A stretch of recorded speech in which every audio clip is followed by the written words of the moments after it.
හයි දිල්ස් day වලට අදත් ආදරයෙන් ඔයගොල්ලන්ව පිළිගන්නවා.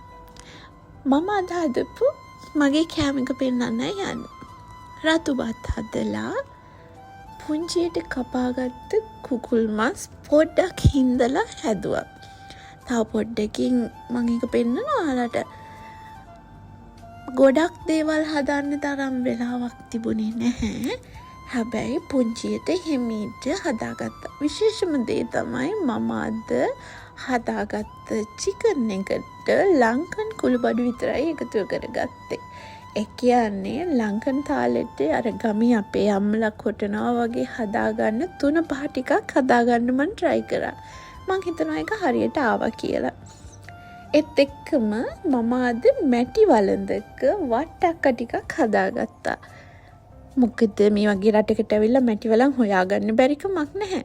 හැබැයි මට හොයාගන්න චුට්ටක් අමාරු වුණා. ඒ වුණාට මම මේක හදාගන්න පොඩි උත්සාහයක් ගත්තා.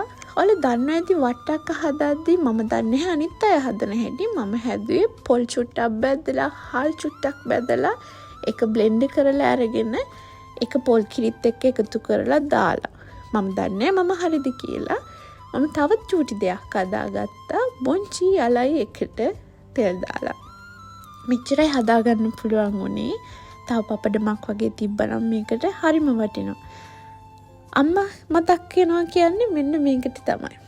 ගොඩක් වෙලාවට පිටරටකින් අපිට කන්න හම්බ වෙන්නේ සීතල කෑම. මොකද අපිට හැමතිස්සෙම උයන්න වෙලාවක් නැහැ. හැබැයි පුළුවන් විදිහට තියෙන වෙලාවට පුළුවන් දෙයක් හදාගන්න කියලා මම කියනවා ඔයාලට. ආදරේ දිල්